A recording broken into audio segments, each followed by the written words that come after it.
Welcome to the Igniting Impact podcast, brought to you by Public Knowledge. I'm Stacy Moss, the host of the podcast and the president of our management consulting firm.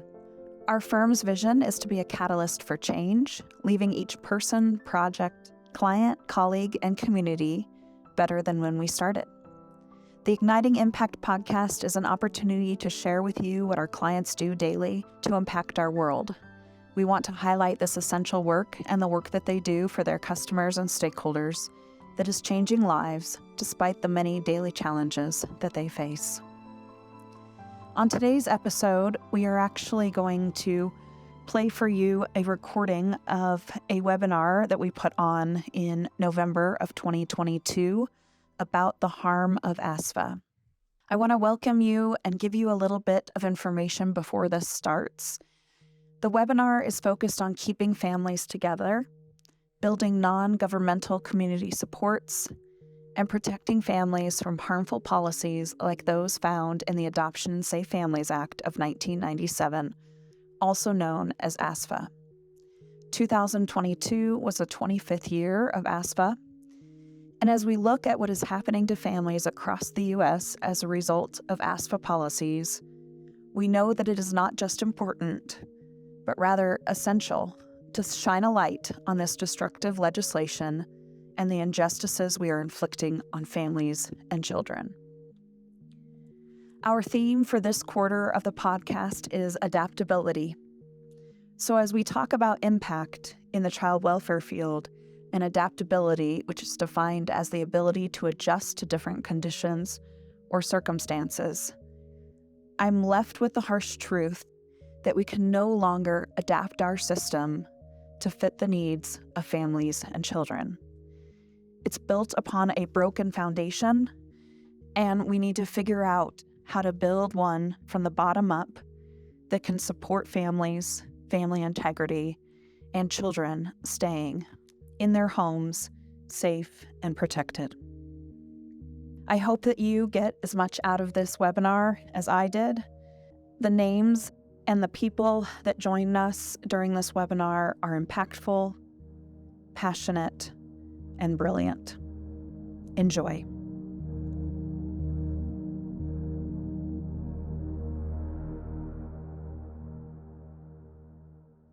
All right. Good afternoon, everyone. Thank you so much for joining us today. I want to welcome you to today's webinar focused on keeping families together, building non-governmental community supports, and protecting families from harmful policies like those found in the Adoption and Safe Families Act of 1997, also known as ASFA. My name is Stacy Moss, and I am the current president of Public Knowledge. Before coming to Public Knowledge, also known as PK, I was actually a child welfare attorney. In the past, I've represented parents, children, and also our state's child welfare agency at different times during my career. So I have seen firsthand the devastation that these timelines can cause for families. Our PK team is honored to host this first event in a national campaign against ASFA. You'll hear more about the campaign and our future planned events from Shireen White at Children's Rights later today. But first, I wanted to just say how grateful we are to partner with like-minded organizations such as United Family Advocates, the National Association of Counsel for Children, Children's Rights, and the newly formed Family Justice Group in this campaign and movement. Like many of you on the line with us today, I have watched families be ripped apart, and I have seen the trauma that this does to the children, their parents, and their whole extended family. My second job as a young attorney was to file TPRs on behalf of our child welfare agency and clear out our state's TPR backlog. It was a common project at the time, and I was so excited. This was back when ASFA was still relatively new, and I thought, wow, this could mean so much for children and their permanency. But instead, I quickly saw the damage that it can also do. Filing TPRs before a parent has time to get the treatment that they need or get out of jail or prison. Filing TPRs when it's evident that family finding efforts for absent parents or relatives or kin have not been completed. and many more stories from that time and my time working across the country than I have time to share today. But what I do know is that our state intervention in families' lives needs to be temporary and rare. We need to invest in our communities and our villages of relatives and kin to support all families through difficult times. And I genuinely believe that ASFA is not the fix for the system that we all thought it would be 20 or 25 years ago.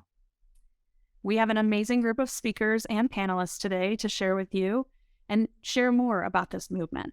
To kick us off, we will hear from our keynote speaker, Marty Guggenheim, who will share how the child welfare system in the United States removes children in ways that ultimately destroys families.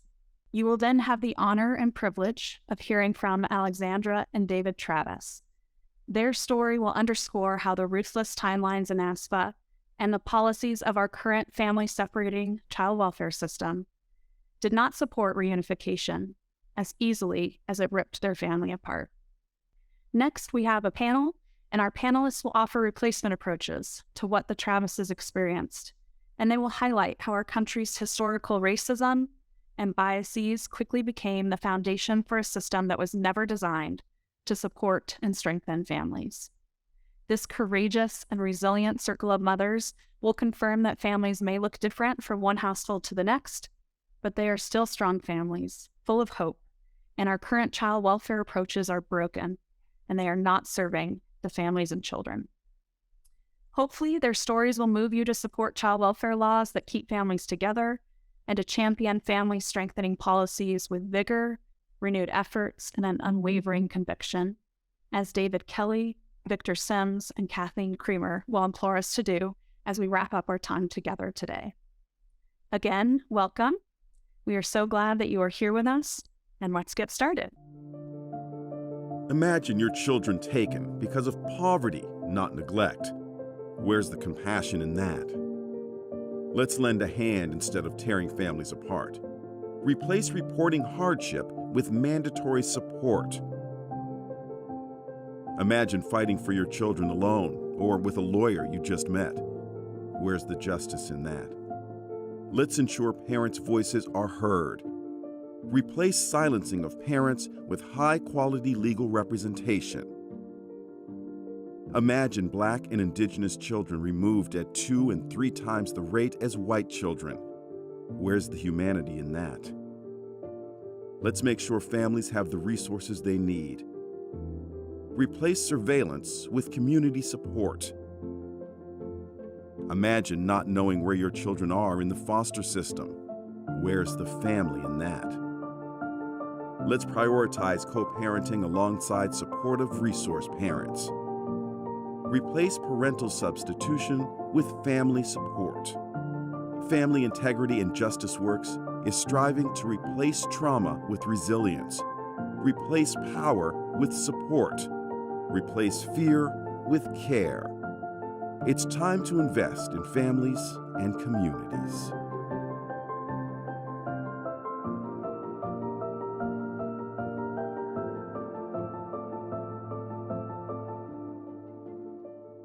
Over the past generation, those who run what is called the child welfare system in the United States have turned it into something that should shame us all, a family destruction system.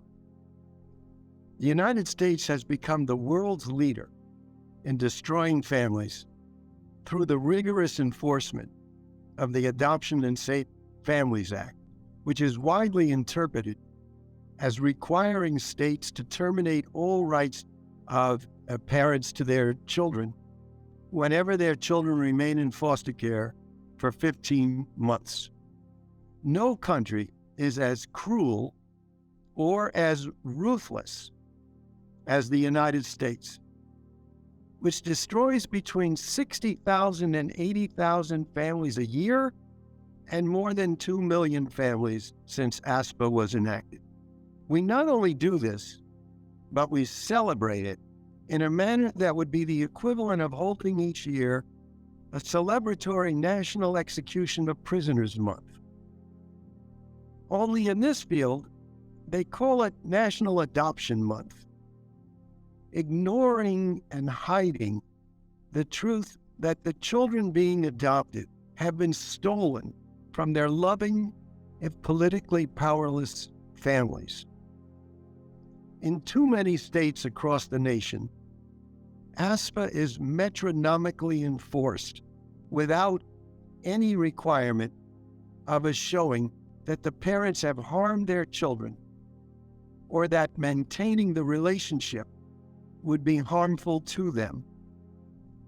The law even goes so far as to pay a bonus for each additional child whose familial relationships with their family of origin were permanently destroyed and who were subsequently adopted by a new set of parents year over year. Everything we know about ASFA's implementation, including the voices of countless children who have been impacted by ASFA, is that this law has wreaked havoc on poor communities, resulting in the needless permanent separation of children from the parents who love them. Each year, tens of thousands of loving parents who would never harm their children and have never harmed their children are deprived of maintaining any kind of relationship with them. This harsh law would not be tolerated if it were to be applied to privileged communities. The law was enacted even though Congress knew that these highly restrictive timelines meant it would be impossible for many parents to retain their parental rights when, for example, the parent was sentenced to a term of imprisonment longer than 15 months. It also did not matter to Congress that it is often impossible to complete a drug rehabilitation program in 15 months, either because of the program's length or because of the dearth of programs in a community. Far too many communities lack services capable of helping parents reach a place where the system would permit them to regain their children's custody within 15 months. This allows local officials to take advantage of the absence of services that it chooses not to offer. At the time of its enactment, ASFA was widely embraced by a bipartisan Congress and even celebrated by many as a prominent civil rights victory. A few newspaper columnists even heralded this as a children's revolution that would be to the abused and neglected children in our foster care system what the Voting Rights Act was to Black Americans in 1965. When he signed the bill into law, President Clinton promised that ASFA would fundamentally improve the well-being of hundreds of thousands of our most vulnerable children. 25 years after this sorry record of the needless destruction of families, it is beyond time to reevaluate the law against its original promise. It has not fundamentally improved the lives of most children who have been removed from their families. Quite the opposite.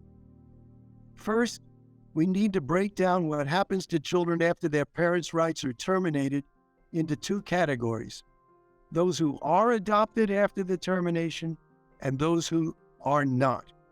Falling into the second category is an astonishing large number of children, more than 200,000 in this century alone.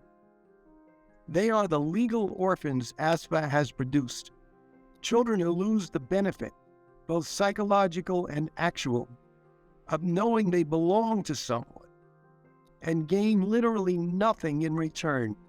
Only the cruelest of nations would do such a thing. And only an unimaginably cruel nation would refuse to do something about it once the problem has been called to its attention. We are calling it to your attention now, and we demand you do something about it. Repeal ASFA. Go back to the time when we would only destroy a parent-child relationship because we have concluded it would be abhorrent to permit that relationship to continue, such as when parents have engaged in shocking acts of child abuse. That change alone would shrink the pool of terminations to a small percentage of the cases filed each year in this country. Hi, my name is Christy Matlock, and I work at Family Integrity and Justice Works at PK. I just want to thank Marty for sharing your thoughts with us today on ASFA and for the way that you're supporting children and families. I believe that we are all responsible for how we approach our work in child welfare, how we listen to parents and their children, and how we connect with families who are traumatized by the harmful policies associated with ASFA. Families like Alexandra and David Travis and their beautiful children, due to unfair timelines, a lack of timely representation, Alexandra and her family struggle through painful, traumatic, and horrific experiences in order to reunite as a family. Please listen to her preview of how these harmful policies stole valuable time from her and her family, stole the opportunities and experiences associated with milestones with her children, time and milestones that she will never get back or be able to experience. Thank you. I believe children, no matter what age they're taken, whether it's at infancy, toddler age, whether it's a teenager, I believe that there's always going to be something missing. There's always going to be the hole in that soul of that child of wanting to know where they come from.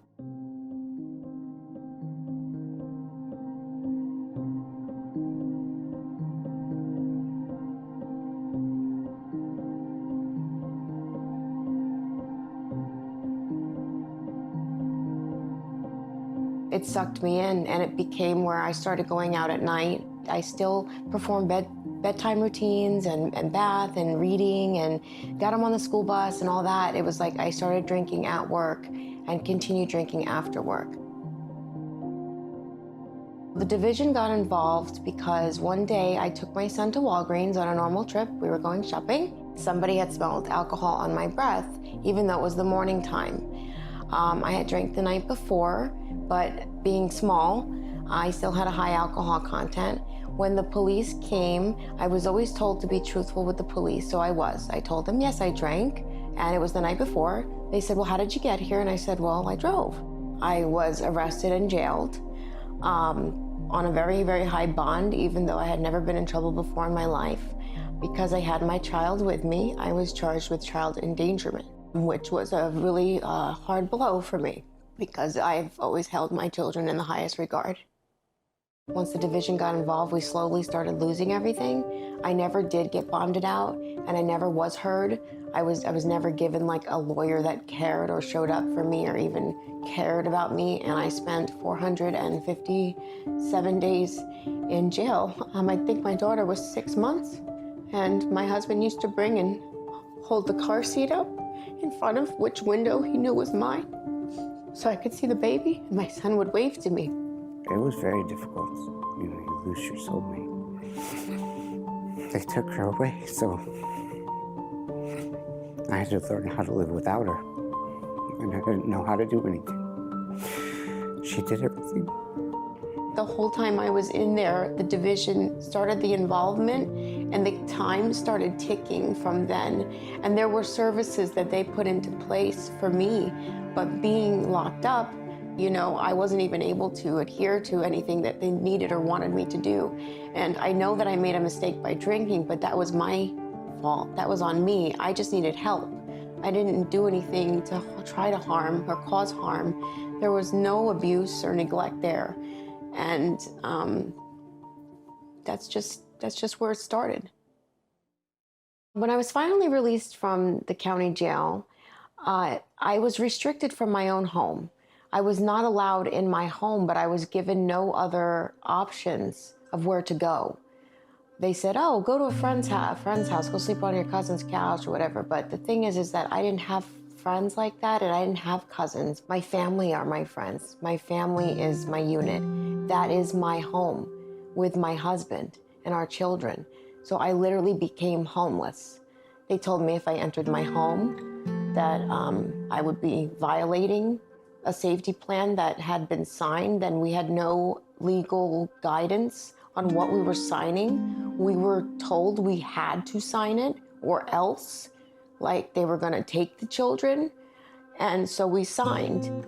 These division workers, they didn't give me pamphlets. They didn't tell me where I could go or what I could do. You know, they just left me there in the cold, in the middle of winter, like with no plan of action or no support whatsoever, like I was a monster.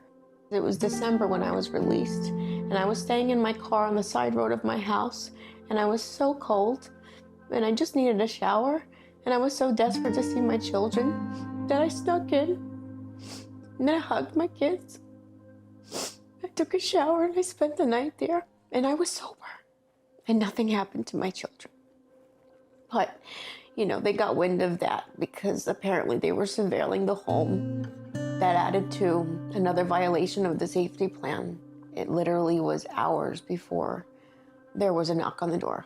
It was around Christmas time, and I was in the house because we were decorating the Christmas tree. There was a police officer and there was a DCP&P worker. I was scared to death of who was knocking, so I ran upstairs to hide in a toy chest. And my son kept coming up and down the stairs, giving me blow blind, blow little. He was peeking and sneaking to tell me what was going on. He said, "Don't worry, Mom. Don't worry, Mommy. Everything's going to be okay, Mom. Everything's going to be okay, Mom." And it wasn't okay. First, I heard my husband scream, which was a scream that you only hear in maybe one of the most horrific horror movies. I knew what was happening right then and there. And then I saw them come to grab some of the clothing out of the closets and start packing a bag. And I don't even think my son knew at the time what was going on. And I think he thought he was coming back the next day, that he just had to go somewhere for the night. And to be honest, so did we. We thought they'd come right back. They made a mistake. When the children were removed, it set something off where we started to just lose everything. We had rental assistance, and we were only offered the rental assistance because children resided in the home, because we were a family. Because they were removed, we lost our rental assistance, which caused us to lose our house. And at that time, we were just a loving, hardworking family, just trying to get better and trying to grow slowly, you know, by working hard and, you know, hopefully not having to need the assistance one day. Having that taken away from us made us go from just being a hardworking, low-income family to a completely impoverished, homeless family. They had us going to anger management classes. They had us going to parenting classes. They had us submitting urine drug screens. Even my husband, who has no past history of drug or alcohol abuse. We were given about 16 months to run down through these services and just all of a sudden fix everything that was taken, which at that point, everything was gone. The kids, the house, the job, everything. How do you fix that in 16 months with no assistance? I completed all their tasks. I did it all within the time frame, and then I was told to give up. Give up, you're not going to be anything. You're not going to do anything right. You can't do it by yourself. And even though my husband did complete all his services and was working on all this for over a year, he still stood no chance in court because they brought up the safety plan violation from the year prior. And I saw myself as the problem, which made me feel even worse because all I wanted to do was get better and get help. And by taking my kids away just made me suicidal. It made me drink more. And there was nobody to hug me or comfort me or anything because I wasn't even allowed around my own family.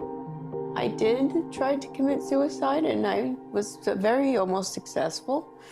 I coded 7 times. They brought me back 7 times. Because I was supposed to not leave. Hi, everyone. My name is Jay Rajaraman, and I am so thrilled to be here to moderate this panel. I also just want to say thank you to Alexandra and David Travis for sharing their story in that film you just saw. I just want to note that the entire video and her story is available at Public Knowledge, and the link will be placed in the chat for you all. I just want to note that I have had the privilege to work with Alexandra at Legal Services of New Jersey in this work. She has been an incredible soulmate of mine, a teacher. I've learned so much from her to be a better advocate, and I'm just really thrilled that we're able to share her story and now hear from experts in the field. With me today, I have Professor Angelique Day, Judge Karen Baines-Dunning, Professor Vivek Sankaran, and Dr. Jerry Milner. I can go on and on about each of them personally. They're all heroes of mine. They are thought leaders, change agents, spectacular social justice fighters, and we're here today to take on the issue of ASFA and problems and harms caused by ASFA in the child welfare system. So welcome, everyone, and thank you for spending some time with us today. So I'm actually going to open it up to the group, and just to hear from each of you, what made you come to do this work in the first place, and why are you doing this work? And I'll start with Angelique. For me, this work is personal and professional. I'm an alum out of the Michigan child welfare system, so have lived this personally. And I met another foster care alum who was a professor of mine in my MSW program and talked to me and really encouraged me to help me understand how I can use my story to improve outcome for others. And so he was inspiring to me. And then I had another professor who was a foster parent, specifically under the Indian Child Welfare Act, and she kind of put her arm around me as a student and was really my mentor through my undergrad, through my master's degree, through my PhD, and she continues to mentor me now and is like a grandmother to my children to this day. So, this work honors my lived experience in the system, my support network that I had as a student, and the privilege that I've had to be able to be not only someone with lived experience, but a child protective service worker who worked in the policy arena at the state level, at the federal level, and now had the privilege of doing research in my current university. So I have the honor to be able to share my voice, and so I appreciate the opportunity. And so I thank you for having me here today. Thank you. And really, thank you with your experience, especially to be so vulnerable and share with us today. Thank you, Angelique. Jerry? Yeah, thanks so much for the opportunity to be here. I'd be dishonest if I didn't say that I came into the work by accident, looking for a summer job straight out of college. But I ended up staying because I felt like the career found me rather than me trying to decide what I wanted to be when I grew up, which I'm still working on there. Never have taken it for granted that in my own life, I could have easily been involved in the child welfare system. And just knowing that allowed me to form a connection with people who are experiencing the system, particularly teenagers in the foster care system who were just fighting so hard against everything that had happened to them and against all that was happening to them in the foster care system. Thanks, Jerry. Karen? Hi, good to be with you all today. How I came to this work, really the foundation of family. I have an extremely strong, extensive, extended family. And my grandmother helped raise so many people in her community that weren't necessarily related by blood, but whose parents were having a hard time. And that's how they handled that back then. And so when I became a lawyer and started practicing, I did a lot of pro bono work in juvenile court and found I woke up every day thinking about families. And so I transitioned to juvenile court, became a juvenile court judge. But what keeps me in the work is meeting my son's biological mother. He was in foster care. We adopted him. I had a chance to meet his mother, who was very young, and she opened my eyes to a system that I'd never seen before, even though I had been practicing in it for that long. And so I stay in it for her. I stay in it for other families because we still have so much work to do. So I'm happy to be here and really excited about this conversation. Thanks, Karen. Vivek? Yeah, so I stumbled into this work in law school, taking a clinic in law school that I now have the honor of teaching, and really got a passion for representing children. And so after graduating from law school, I went to represent children in D.C. at the Children's Law Center. And I had a kind of a narrow focus at that time, being a guardian ad litem for children in D.C.'s foster care system, until one day I had the opportunity to represent a parent by happenstance in juvenile court. And I think, like Karen just mentioned, even though by that point I had been practicing for 3-4 years in the system and represented many kids, that experience representing a parent gave me a perspective and insight into a system that I had never known. And the alienation and isolation that I felt standing up on behalf of a parent just got me to see the system in a whole new light. And so that sort of set me on a different path for my career. I left the Children's Law Center now. I'm at the law school where much of my work is trying to think more holistically about families and not to view children as separate and apart from their families. And for me, it's the families that keep me tied to this work. And I've reflected over the years about what it is about it. And I think that for so many of the families we work with that we're talking about today, they feel like they've been sort of outside of the system, right? Outside of the mainstream, not invited to conversations. And as I think about sort of my role in this country and many of the spaces I've been in, that's sort of how I've felt for most of my life, right? Being a person of color in very white communities in every place, even now today. And so I really feel sort of a kinship with this feeling of not belonging that I think then has gotten me just so just really energized to do this work on behalf of people who feel that way, to figure out how do we bring them into mainstream conversations, how do we give some power back to these families, and that's what really gets me sort of enthusiastic about these conversations and doing this work. If I could add just one thing, what Vivek said, and I don't know if there'll be a better spot, but just as a CPS worker, I guess I should have realized this, but I didn't when I was practicing, how many of the families I was in charge of investigating were also foster care alum. The parents were also alum. And so I think that's an important point of context that people don't think about, is they were the failed children who are now the next generation being investigated. No, that's incredible. And actually, you're bringing up sort of where I wanted to go, Angelique, and that often when I say that I'm a parent defender, a family defender, most of them were in the system. And that kind of brings up my next sort of question to really delve into this work. We have created a system, right? We talk about it as the child welfare system, the protection system. How are we then gathering today saying it's harmful? How are we saying that's actually destructive and destroying families? And so when we dig deeper, especially into ASFA and other federal laws and other federal creations that we have to exist and survive in now, I kind of would like to ask the group and start with Karen about why is it historically damaging? Why has this happened? Is the system racist, and was that purposeful? I mean, great question, and we could spend hours talking about this. But really, racism is in the DNA of America. From 1619, when we brought enslaved men and women to these shores and instituted chattel slavery, that's where it all began. And our institutions were birthed from that. And so in the last couple of years, America's gone through a racial reckoning, right? It took decades and centuries and finally a pandemic and the death of George Floyd for us to really figure out that, wow, systems really are not what we thought, right?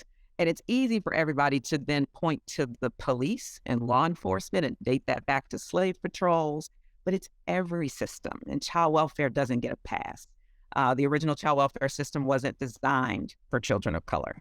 And when they were brought into the system, they were treated very differently and very poorly. And then it just continued along the way.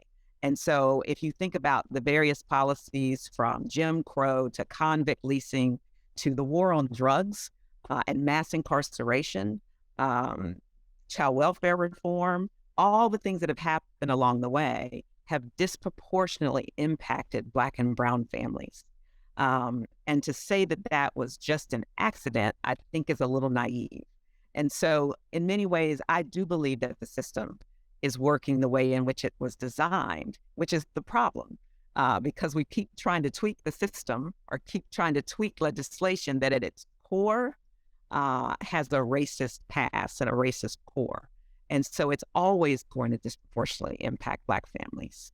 So, I mean, there's lots of legislation. We could go through those, and but in general, it's just built into every single policy. Thank you. That just kind of grounds us, right? If it's designed to cause harm and destroy families, as we know, and let's step back and actually unpack that if we can with this group. And I look to Jerry and Angelique and Vivek. Can you just talk about some of the actual harms, what you've seen in your careers and what you can describe?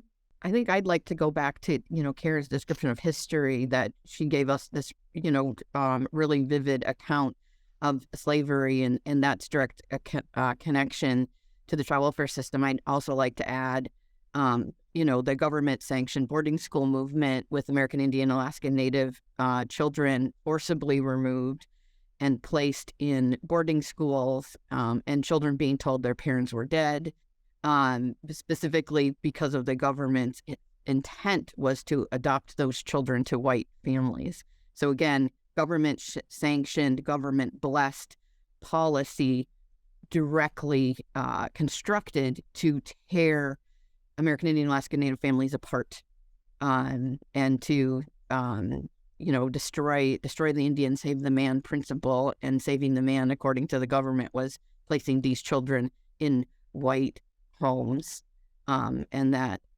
having their culture was looked at as savage and less than and beneath society.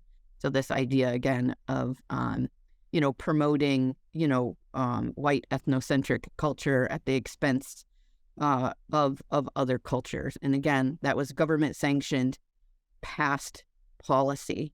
And you could also argue that at least for American Indian, Alaska Native people was the birth of corporal punishment, in terms of teaching children, that it's okay, and that it's right to beat children and abuse children as part of how you do discipline. And we are all trying to figure out how to unlearn those particular behaviors that were instituted by the government that you could argue from Karen's perspective in slavery, where government sanctioned, brutal beatings, of slave children through the boarding schools where you saw that continue. And unfortunately, history isn't over. I mean, we've seen this with our immigrant children most recently during the previous administration, where we saw kids forcibly removed from their parents, put in cages, where they were grossly neglected in terms of their education and their medical needs. And so we haven't learned very much from history. We have a long ways to go. I would just totally echo what Angelique is saying. I can get real specific about some of the harms that I think the current system is placing on families, and really it is just, I think, a disrespect for the concept of family, and inflicting harm on families who were already vulnerable in so many other parts of their lives, to put them in this situation where separation of their children, oftentimes simply because of their vulnerabilities, seems to be a very unfair, very painful, and a very harmful kind of experience. One of the main criticisms, or one of my main criticisms of ASFA is unfair timelines for termination of parental rights, particularly when parents are dealing with very complex issues and the clock is ticking, even when parents can't get access to needed treatment and services. We've got a ridiculous requirement in ASFA around something called concurrent planning. And I've always wondered, I was out in the field when ASFA came in and into effect, and I've always wondered, how can we possibly work toward family reunification and adoption at the same time? Where is our commitment? And how can we expect resource families, children's parents to work in partnership toward separate goals. You've heard Alexandra's story and the harms that caused not only to Alexandra and David, but to their children. The trauma that their children experienced as a result of being separated is one of the most glaring harms that I think our system continues to impose on children and their parents every single day. And Jay, just to build on that, I think for me, just echoing what Jerry said, I think ASFA shows a complete misunderstanding of the importance of relationships. That for the kids that I represent, they love their parents dearly, even those parents who cannot care for them right now. And what we've done is really turned a blind eye to the pain and suffering that so many kids every day experience. Every day across the country, hundreds of children are losing their relationships with parents they love deeply because with courts just terminating parental rights, agnostic or completely sort of undermining, disregarding those relationships. And that's the default we've created, right? We have a system that has never invested in concrete supports for families, then holds them to these arbitrary timeframes, and then has a default to terminating parental rights if certain things haven't been met. The world that I imagine has a default to relationships, that we start from a basic understanding and a shared agreement that relationships matter, and as a system, we will do whatever we can do to protect those relationships, and then come up with solutions that are family-centered about how to keep kids safe and how to preserve those relationships. But what ASFA does is it in no way shows any respect for what I think is a central part of what I want to do and what I want to create in any child protective system, which is preserve those relationships that matter to kids. And for what I see every day representing kids and parents and handling appeals, I see too many cases where a court is terminating parental rights, even while acknowledging that we are taking away an important relationship for that child.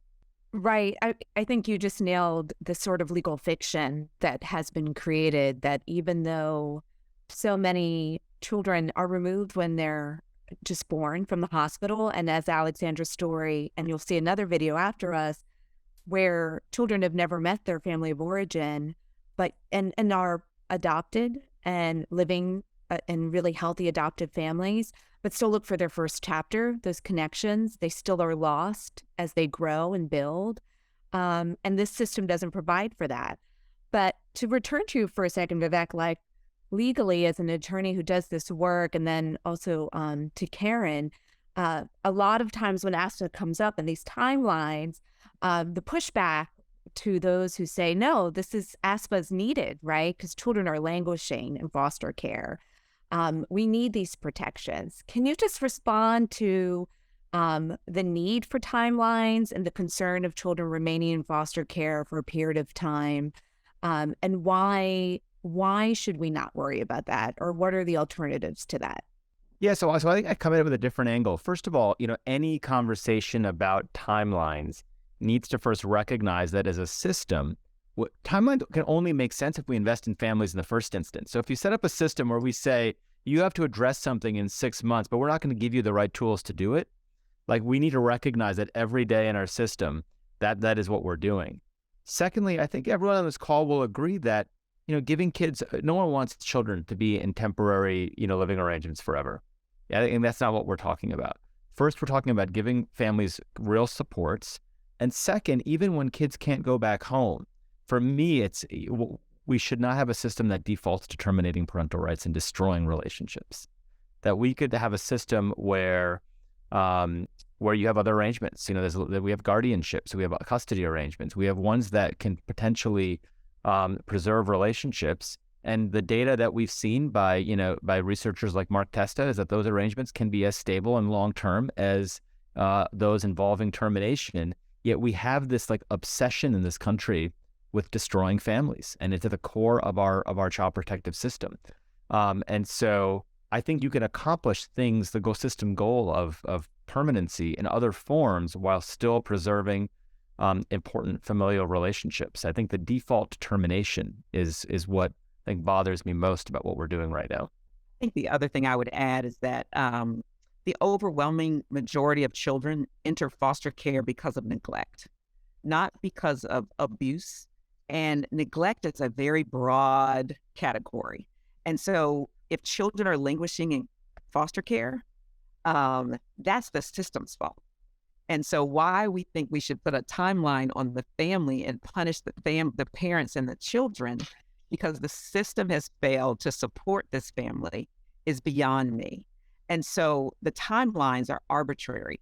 They were just negotiated in Congress. You know, it started off a little higher, it went a little lower, it settled in the middle. It had nothing to do with brain science, nothing to do with recovery, nothing to do with racism in housing, nothing to do with racism in employment, nothing to do with all the things that impact the family's ability to do all the things the system is asking them to do. And the majority of the time, case plans involve things they're asking families to do that have nothing to do with safety. The reason the child was removed in the first place. And so I look at some of these case plans and I think I would be overwhelmed by this case plan. You can't ask families to do all these things at the same time. There's no priority. There seems to be no end in sight. And so you really discourage families along the way. Kids get worse in foster care. We've seen it, right? And then the system goes out of its way to keep kids away from their families under the guise of safety.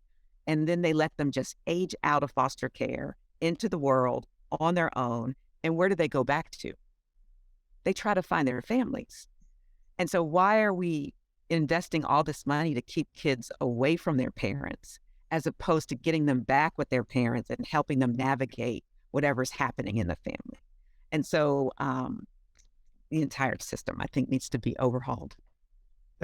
Yeah.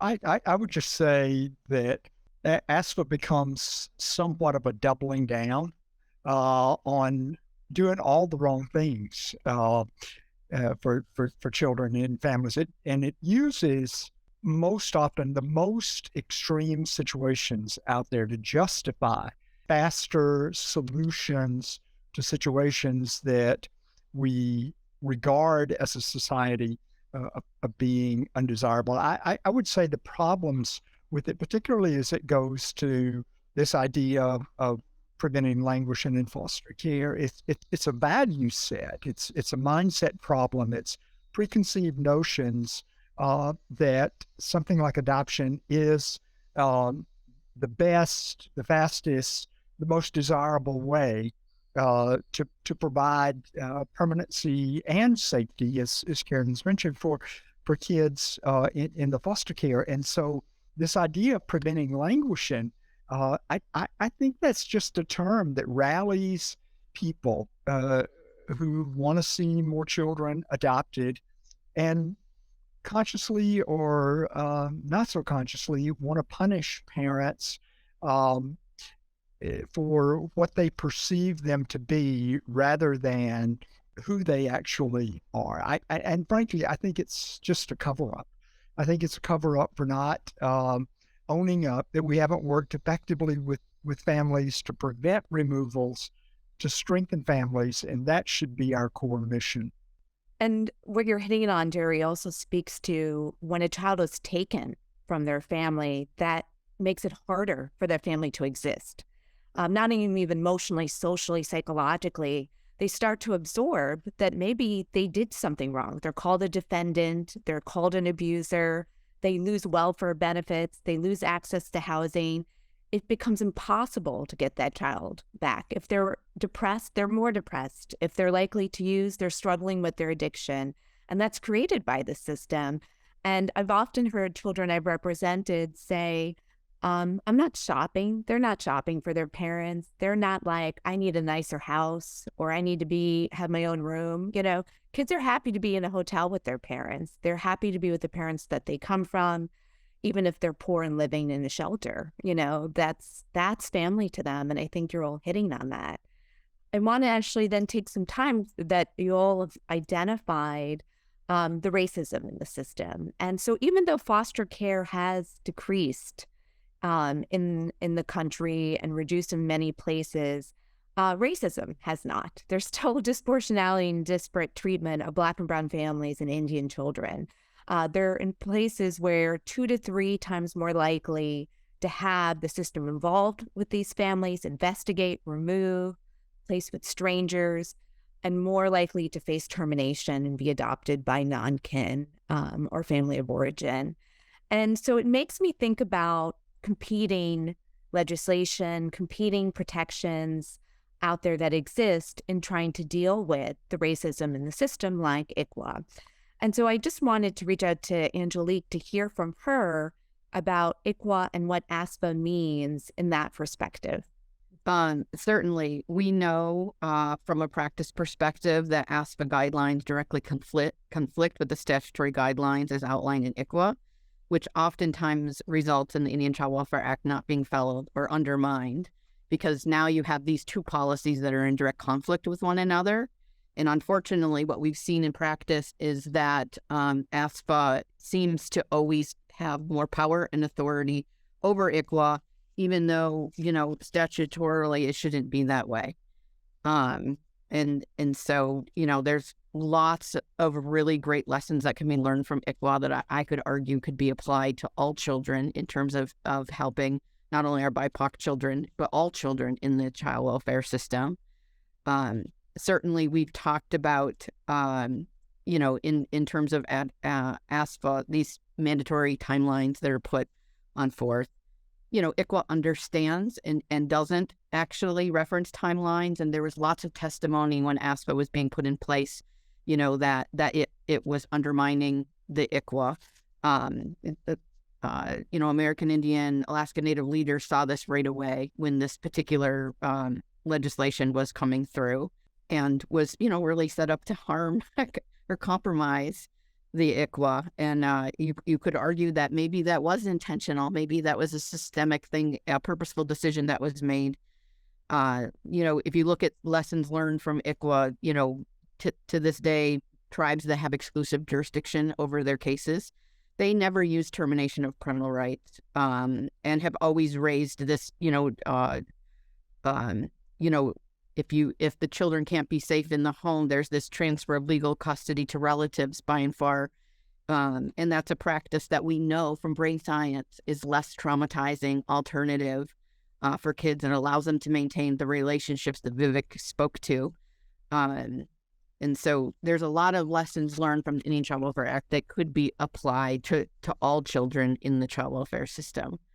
One of the other pieces being active efforts, right? We talk about family preservation as being, paramount to ensure that kids and families are served best. And ICWA was the first federal law ever to be signed that emphasized family preservation over removal and termination of parental rights. The first law to talk about the strength of relative placements. Many folks who implement the ICWA in tribes talk about customary adoption, which involves zero termination of parental rights. It's a tribally derived, system reform effort that, allows kids to maintain those critical family relationships. And is, I think it's a standard that we could all learn from and apply everywhere. Active efforts could benefit all children. This idea of customary adoption, and not terminating parental rights are things that could benefit all children. And I know we're in a precarious time because we do have a very critical Supreme Court decision coming up in early November about Indian Child Welfare Act. And if we can use this as an opportunity to plead with all those who are seeing this, to really, use your voice, to help educate as many people as you can about, ICWA and how, this really is a gold standard in child welfare practice, and how could, all children in child welfare benefit from the strengths of that policy. And we are in a time right now where we're not only talking about things that are broken in the system, like ASFA being one of those pieces, but this idea of now we're in a point in time where we're breaking what isn't fixed, are breaking something that was good in terms of the Indian Child Welfare Act. So we really are at a precarious time in our history. in terms of, are we really behind supporting our children and families? Because right now the conversation is moving to the contrary of what we say we want. Thank you. I mean, so beautifully said. And it makes me think about what I'm often asked as an advocate. Like you said, is it really that broken? Like, what's the call to action from this group? And I just would love to hear, why can we not train ourselves out of this? As we're in the system, we're in court. How do you advocate? What, is a judge limited, Karen, from ASFA? Aren't there incredible informational memorandums that Jerry and David created at Children's Bird Right? I mean, is there enough? Haven't we done enough? Why does something need to be changed with ASFA? Let's start with you, Karen. I don't think you can train your way out of this. In the summer of 2020, that summer, I was asked to review a lot of police department use of force policies. We reviewed policies. We wrote beautiful policies. It's all on paper. It doesn't change because the culture of the institution hasn't changed. We haven't rooted out the racism in the actual structure itself. And so no amount of training or tweaking of ASFA is going to do it. And so it has to be repealed, and stronger, very assertive legislation and policy needs to come forth.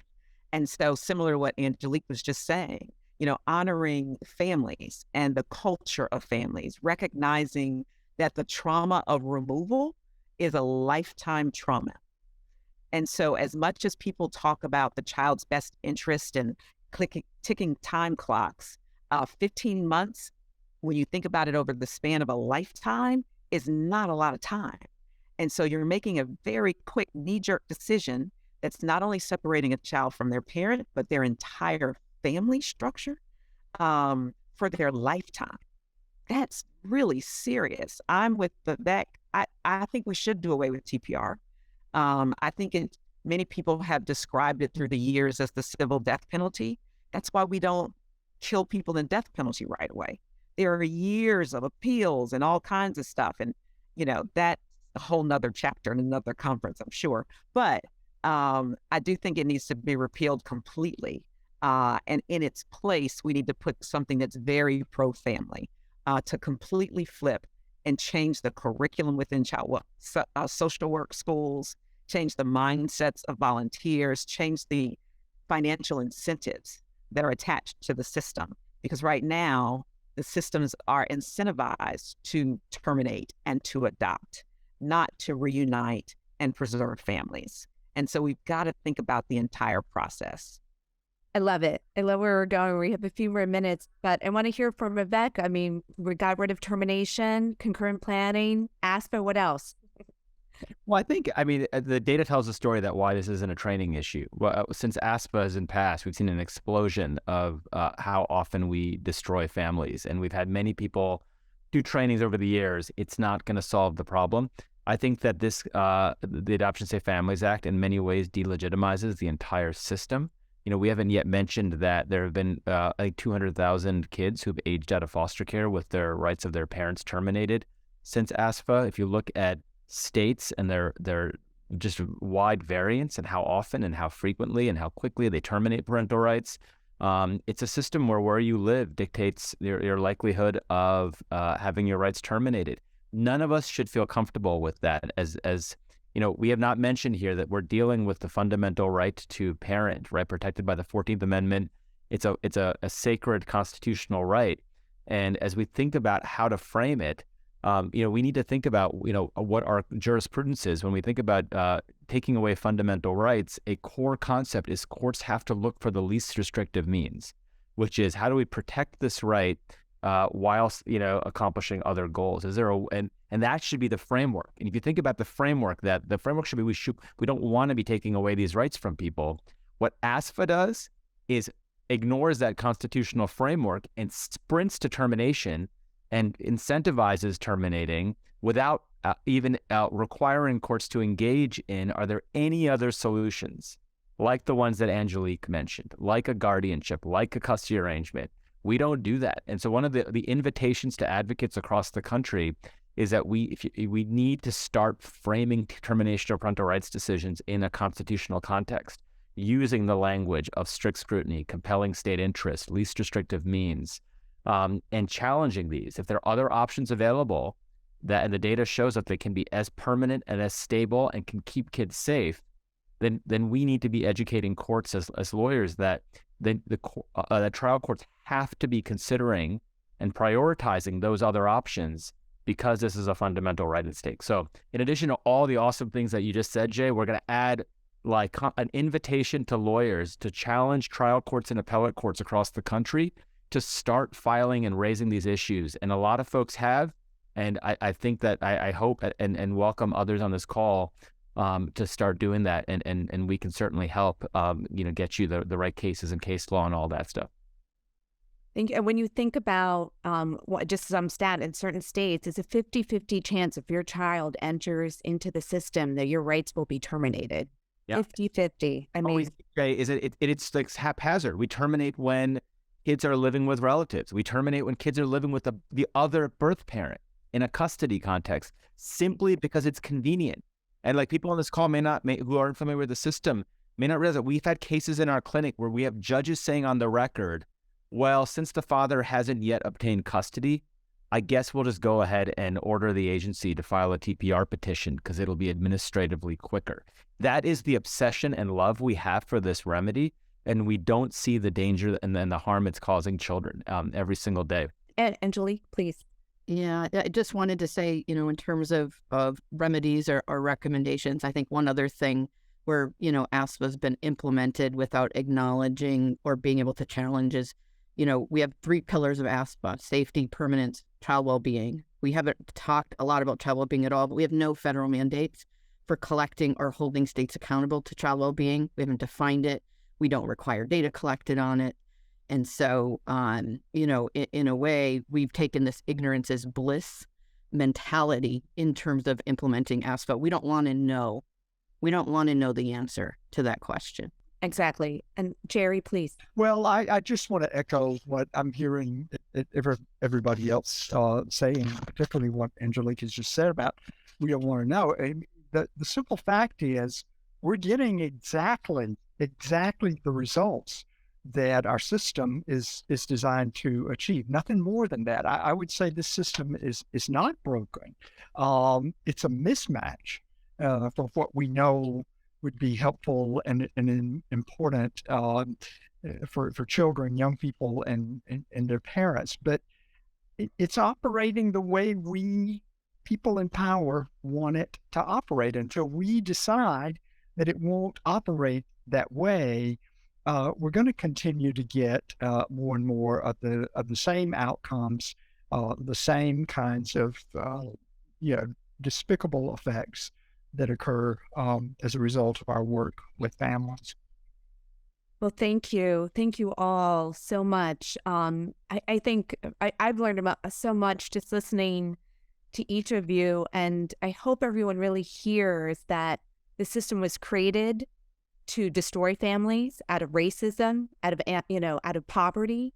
It's been designed to continue the death penalty for families. It's favored in that outcome as described in several different examples from you all. And it begs us to create a different world and reality for our children to remain with their families. And it's not ASFA. So I think we hit on so much, and I'm really honored to hear from all of you and all the different voices. Angelique, especially for sharing your story and being vulnerable with us today. Really appreciate that. And we are now, again, gifted to hear from impacted individuals, mothers, including April Lee and Dr. Reverend Michelle Simmons, who is from the group Why Not Prosper in Philadelphia, Pennsylvania. These are stories from incredible mothers who all experienced termination of parental rights because of ASFA, and one that actually did have her children returned. So I share this video with everyone here and on today's webinar in brief, but the clip and the full video, again, will be on our website. So I hope you can all take a look for it. And thank you for spending some time with us. And thank you, everyone, so much. Thank you. Take care. Today was truly an amazing day to be able to host the Healing Mothers Circle and to be able to watch these women come into Why Not Prosper and to, work through reunification issues and to embark on a journey to regain custody of their children. So today we heard from 4 mothers. And within that, you've seen the generational issues of being dragged into child welfare as a child. You've seen the systems not taking accountability for the harm that they caused. We see things at the end. I feel like in my case, it was more like, how dare you lose your mind after such a trauma, right? Like how dare you become an unfit parent, or you can't, you can't parent your children due to that trauma. Not understanding there was the entirety of my existence. There was the entirety of my identity. And once I lost them, I lost my identity. And I was that parent that people would say that didn't comply. I didn't comply, I didn't meet objectives, I jumped off the ledge. I got sentenced to 23 months at PIC, and I had, first DHS, they was bringing my son up to see me on visitations. They was bringing them once a month to see me while I was incarcerated. And they was looking for somebody in my family to try to get him, kinship care. His dad couldn't get him because he was an older guy. My sister couldn't get him because her husband had a background of abuse. My mom was an older lady. His dad was older. So I didn't have nobody to take him. I didn't have no kind of resources or nothing in jail. So I just sat in jail for those 23 months, stressed and worried about whereabouts of my son. I didn't find my son after my release. I still ain't know where my son was at. I went down to DHS. They told me my son had been adopted. I never received no papers, no nothing in jail telling me that they adopted my son. And the reason why they said they adopted him, because the people said that they didn't have no contact with me, and it was past my 15 to 23 months. I had to get myself together in order for him not to be adopted, so they just went on and adopted him. And it took me years to find my son. I feel like the timelines that the federal government give our ladies to complete the goals, right, on their service plans or what have you, is not enough time that they need to heal. After about 15 months, the fog is just lifting, right? They're beginning to realize what's going on as it relates to the parental rights. And none of them don't have a clue that this could even happen. Like, they could take my children or they could terminate my rights. This is like brand new information to them. No, I do not think the court system supports people who struggle with drug use. I think they expect that they're going to stop addiction by giving them a time limit. And it doesn't work like that. You have to go to the root cause. You have to find out why that person is using and then help them through that so that they can want to get recovery, they can go to rehab, and they can build themselves back up and get their families back. Not just give them a time limit and say, well, if you don't get clean, then we're taking your kids and you can never see them again. How? My son was 5 when I got incarcerated. He was 11 to 12 when I found him. I got him back in my life. While you was incarcerated, did anybody tell you your rights? No.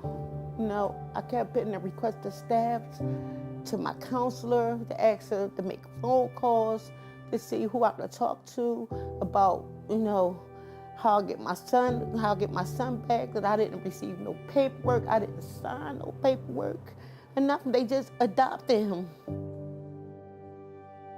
I don't talk about it. I keep stuff to myself.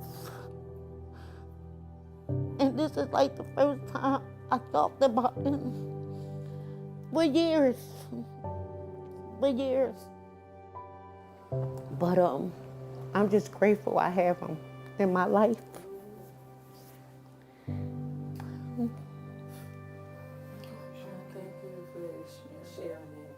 Yes. A child needs their parents, period.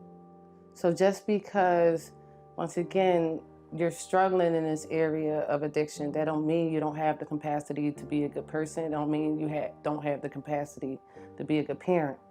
You know, the solution to a family not having a home is not foster care. The solution to someone hitting hard times is not foster care. It's frustrating sometimes because we constantly have to humanize ourselves. We constantly got to say, hey, you know, I am a person. I am a mother. I am a sister. I am a community member. You know, I am an auntie. These are my children. I birthed them.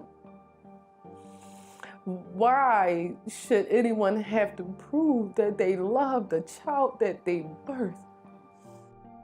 If I could tell child welfare one thing, I would tell them to give parents a chance.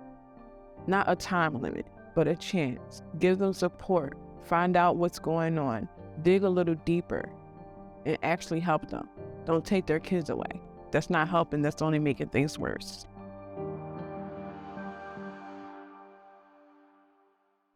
Well, I want to acknowledge the women of the Healing Circle and April Lee and all of the parents that share parts of their soul, their trauma, and their love with us. I'm reminded that healing circles are only needed when harm has actually occurred.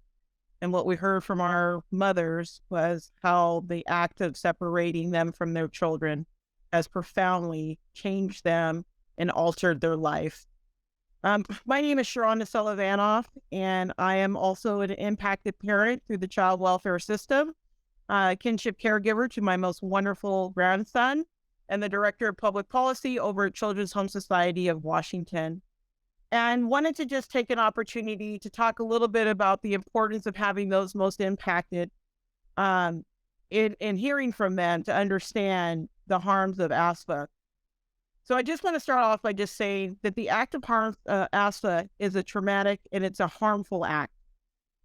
The U.S. has a very long, egregious, and disheartening history of separating families. And the Adoption Safe Family Act has positioned us in a way that allows for those to be separated with their families under the premise that there is someone else safer and that these children are better off. I'd like to point out that 1 in 4 children that are adopted actually commit suicide. And that what is evident by that type of outcome is that there's a profound sadness not being with those that you love and treasure the most.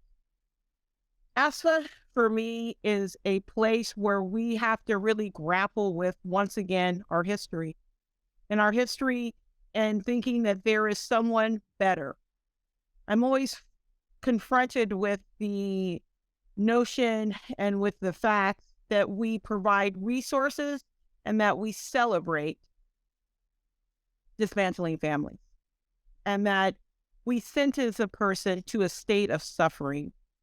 I'm always the conflictual place to be to celebrate off of someone's suffering. And that we have dehumanized our women, our fathers, as if they are deserving and unworthy of their child's love. Also, that our children are undeserving and don't desire their mama's love. And that they will continuously search a lifetime, wanting to have that very biological, emotional, and physical connection. As I turn this over to Shireen, I want to just bring you back to it just a moment. And I want you to think about a mama's hug or a mama's smile and that dad's high five. And while we certainly can acquire some of those hugs and high fives along the way, because we have lots of opportunities for connection, there is something absolutely unexplainable of a mama's hug or a dad's embrace. It cannot be replicated. It cannot be duplicated. And so as we go into this conversation talking about Adoption Family Safe Act, I want to just bring us back to there is nothing more safe than a mama's hug and a dad's embrace. So I'm going to turn it over to you, Shireen, as we talk more about the harms of this act of separating our families. Thank you, Sharonda, and thank you for that feeling and some hope that you left with us just now. And I also want to thank everyone who planned and participated in this really important event. My name is Shireen White. I'm the Director of Advocacy and Policy at Children's Rights, which is a national nonprofit that uses strategic advocacy and impact litigation to make systemic changes in America's child welfare, youth justice, immigration, education, and healthcare systems. November 19th marks 25 years since the Adoption and Safe Families Act, or ASFA, was enacted. And there's really no way to change our current circumstances, to change these stories of harm and hurt and family separation, than to undo and dismantle the laws that continue to allow this harm to occur. Children's Rights is proud to partner with lived experts, with Family Integrity and Justice Works at Public Knowledge, the Family Justice Group, the Center for the Study of Social Policy, United Family Advocates, and the National Association of Counsel for Children to bring you additional conversations and a campaign focused on the harm and impact that ASFA has had on children and families. And there's no one who can talk about that and provide us strategies that will move us forward than lived experts themselves. We hope that you will join us in the future aspects of this campaign, including for a webinar that is tentatively scheduled for November 15th from 1 to 2 o'clock Eastern, and it will focus on the experiences and voices of lived experts whose parents had their rights terminated. And I'm now going to turn it over to Kathleen Creamer, who is the managing attorney of the Family Law Unit at Community Legal Services of Philadelphia. Hi, my name's Kathleen Creamer, and I'm the managing attorney of the Family Advocacy Unit at Community Legal Services in Philadelphia. I first want to thank Sharonda and Shireen for their presentation today on the importance of impacted voice. I'm excited to talk about a path forward. We must fundamentally rethink our child welfare laws and the assumptions upon which they're built. Children have a right to lifelong connection to their families and communities, yet we've created a system that is designed to take away what's most precious to children and parents. Where radical harm exists, radical change is necessary, and I join the growing calls to imagine a radically different way of caring for children and families. In the meantime, we must act with urgency to end the harm of the Adoption and Safe Families Act, and I want to suggest to you some statutory changes that could help us get there. At minimum, the statute should be immediately amended to, first of all, raise the standard for family separation. We must require agencies to show an imminent risk of serious harm to separate a family. The Adoption and Safe Families Act invites agencies to separate families anytime they can show that it's contrary to the welfare of a child to be in their home. That is a low standard that has invited way too many families to experience the harm of family separation. We also have to look at the efforts that we're making to prevent family separation and to reunify families. Families need to be offered concrete, active help, and I would suggest that we replace reasonable efforts with active efforts. We have to try more than reasonably to avoid the life-altering harm of family separation. I also think we need to eliminate cookie-cutter timelines. The 15-month timeline in the Adoption and Safe Families Act is not tailored to the individual needs of any child or any family. Children deserve individualized plans that meet their own needs and look at their own family's circumstances. Really, truly crucially, we have to eliminate the presumption for adoption. We need to presume that children will have a lifelong relationship with their own family and their own culture. We have to prioritize guardianship over adoption when families cannot reunify. I would also suggest that we raise the bar to terminate parental rights. It is too easy to permanently end families right now. We must require an agency to first show that lifelong family connections are harmful to children as a prerequisite to adoption. We know that children need lifelong connections to their own families, And having such an easy process for termination of parental rights means that so many children are losing their families forever when they could be kept together. And finally, we must look at aggravated circumstances. We need to prohibit agencies from using normal family struggles like parental disability or parental incarceration to fast-track children to lose their families forever. Those are some of my suggestions for immediate legislative change for the Adoption Safe Families Act. I would want to call our listeners' attention to the 21st Century Children and Families Act, which is H.R. 5856. This is legislation that is currently pending in Congress that doesn't do everything that I suggested, but does an awful lot to protect children and their rights to their own families. I'm going to go over a couple of the features of that act and why I think it could be so helpful to children and families if we could pass this legislation. First of all, the 21st Century Act exempts children in care of a relative from the termination of parental rights timeline, and it extends the timeline to 24 months rather than 15 months, giving more families the opportunity to do what they need to do to get the support that they need to get to reunify their families. This act also exempts parents from the timeline when the parent is actively engaged in services.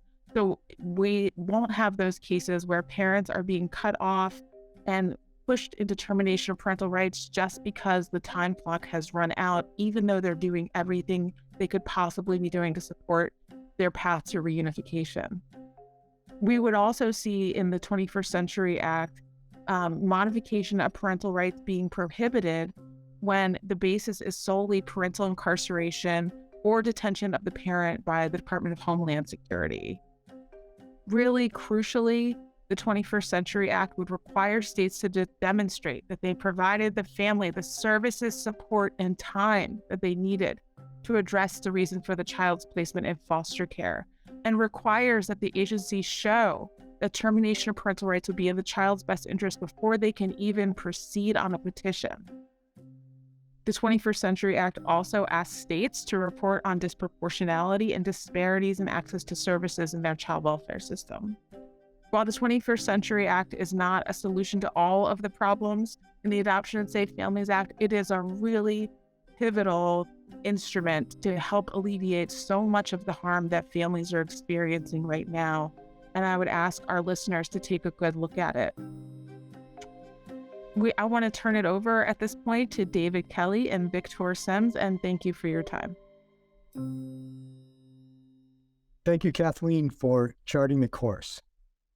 What we've heard today should shock our collective conscience, but we've known it for years, and we've allowed it to continue happening. We've looked the other way. The pain that April and Alexandra expressed is real, and it's experienced by tens of thousands of parents across the country every day. It's suffering that can and should be avoided. Right now, children are being taken from their parents without efforts to keep them together. And it causes trauma that can last a lifetime. Once a child is taken, there's less than a 50% chance they'll ever go home. For a kid who spends time in foster care, the future is often bleak. ASFA, and the mindset it represents, the mindset it reflects, is the driving force. It sustains an industry of separation. There's no time for mincing words. ASFA is bad law, and it must be repealed. It's unjust, it's unfair, and it's hurting families. ASFA is inherently anti-family. It flies in the face of what we know about substance misuse and recovery. It's counter to what we know about relational health, healing, well-being, and belonging. And it confuses hardship with harm. As people who care about other people, it's time to act. Whether you're motivated by justice, faith, economics, or common decency. Repeal is the clearest path. As Kathleen has highlighted, the 21st Century Act offers a solid alternative, a step in the right direction. It doesn't go far enough, but it will stop some of the most egregious harm. We urge you to contact your elected officials on the Hill and express the urgent need for change. I'd now like to turn it over to my good friend and colleague, Victor Sims, to share the urgency further. Victor? Yes, thank you, David. I think about everything that all of the other people have said before us today. And one thing is clear, that ASFA in its current state is harming families. It's separating them for a mistake that may have happened once. We are better than this. America is built off of life, liberty, and the pursuit of happiness. And some people don't even have a chance because of the color of their skin, as we think about our Black and brown families who have been most impacted by ASFA. We dig a little longer and we think about incarceration rates and how a year in some of those sentences just isn't long enough when it comes to our families impacted by the foster care system. We have to forego what it means for reasonable efforts when we're looking at the workforce crisis as it is today. The impacts that just child welfare has when it comes to permanency as workers and as an industry. When workers quit and how it affects the likelihood of reunification or permanency. One thing that is actually permanency, and something that I've always believed, is regardless of whether a child's adopted or permanent guardianship, their blood, where they come from, that's permanent. Something that every child, every person gets to inherit, regardless of income, regardless of class status. It's the family that they belong to. That's why ASFA is important, because families are sacred. Knowing who you are is sacred, and belonging is sacred. So I echo the words of David Kelly. Reach out to your congresspeople on the Hill. Push for the 21st Century Act. Let's make ASFA, let's repeal it, because in its current state it is harming families. Thank you.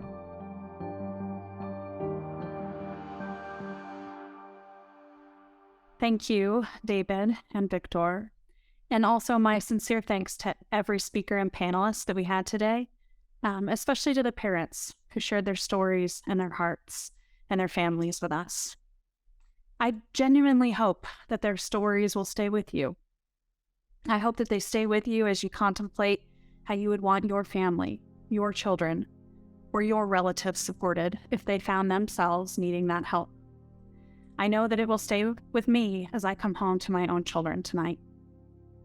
Throughout our time together today, I've heard many words. Here are a few that I captured: pain, destruction, suffering, trauma, separation, cruel, unfair, racist, and bleak.